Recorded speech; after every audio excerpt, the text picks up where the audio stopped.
ఈ data centre భూముల్లో 90% కొండ రిజర్వ్ అడవి పరిధిలో ఉన్నప్పటికీ అంటే నోటిఫైడ్ రిజర్వ్ ఫారెస్ట్లో ఉందని అంశాన్ని రాష్ట్ర ప్రభుత్వం విస్మరించింది. ఎన్విరాన్మెంట్ ఇంపాక్ట్ అసెస్మెంట్ నివేదిక చూస్తే ఎలా అనుమతులు ఇచ్చారన్న ప్రశ్న ఉదయిస్తుందని భీమిలిలో సోమవారం ఉదయం ఏర్పాటు చేసిన విలేకరుల సమావేశంలో తెలుగు శక్తి అధ్యక్షులు బివి రామ్ అన్నారు. నమస్కారాలు. ఈరోజు భీమిలి రావటం ముఖ్య ఉద్దేశం ఆర్డీఓ గారికి ఒక నివేదిక ఇద్దామని చెప్పి వచ్చాం.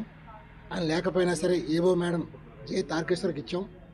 ఈ కాపీని కూడా మేము రాష్ట్రపతి గారికి, గవర్నర్ గారికి, అలాగే స్థానిక ఎమ్మెల్యే గంటా శ్రీనివాసరావు గారికి, బీజేపీ ఫ్లోర్ లీడర్ విశ్వనాథ్ కూడా ఇస్తున్నాం. ఎందుకంటే ఏదైతే గూగుల్ డేటాలో ప్రభుత్వం కేటాయించిన తూర్లవాడలో 239 ఎకరాలు దాంట్లో ఫారెస్ట్ భూమి ఉంది. అంటే ఈవేళ ఫారెస్ట్ భూమిని ఎలాగా క్లియరెన్స్ ఇచ్చిందో అర్థం కావట్లేదు ఎన్వైరన్మెంటల్ డిపార్ట్మెంట్.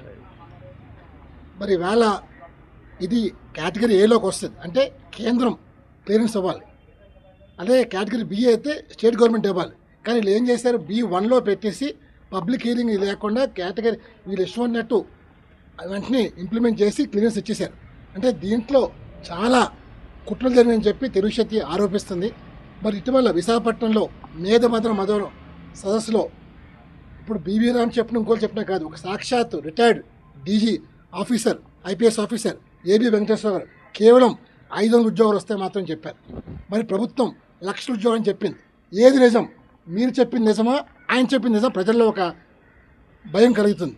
మరి ఈవేళ కొన్ని 1,000 కోట్లు మీరు రాయితీలు ఇచ్చారు, 27 కోట్లు రాయితీలు ఇచ్చారు. కేవలం 500 ఉద్యోగాలు ఇదేనా రాయితీ అడుగుతున్నాను. ఈవేళ 99 పైసలు ప్రపంచం ఎక్కడా లేదు.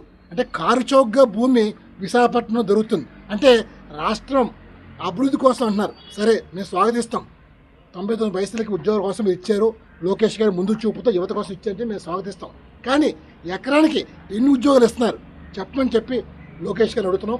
రేపు 17వ తారీఖుని విశాఖపట్నంలో మీరు బహిరంగ చర్చకు సిద్ధమని ప్రశ్నిస్తున్నాం.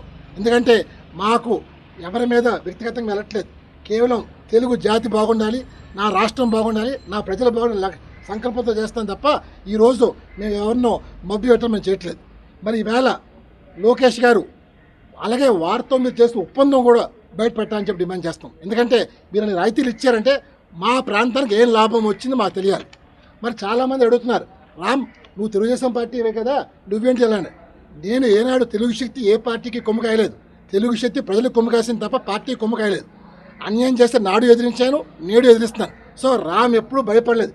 ఎదిరించడం లేకపోతే బెదిరించడం రాజ్యం ఇవాళ. ఎందుకంటే ఈ ప్రభుత్వం నాపైన దాడి జరిగితేనే స్పందించలేని గుడ్డి ప్రభుత్వం, గుడ్డి పార్టీ అమలు చేస్తాను. అందులో తెలుగుదేశం పార్టీ ఒకటే పిలిపిస్తున్నారు, కార్యకర్తలు కూడా కష్టపడే వాళ్ళకి గుర్తింపు లేదు. అందువల్ల ఈవేళ కేవలం మిమ్మల్ని డమ్మీ చేసి వాడుకుంటున్నారు.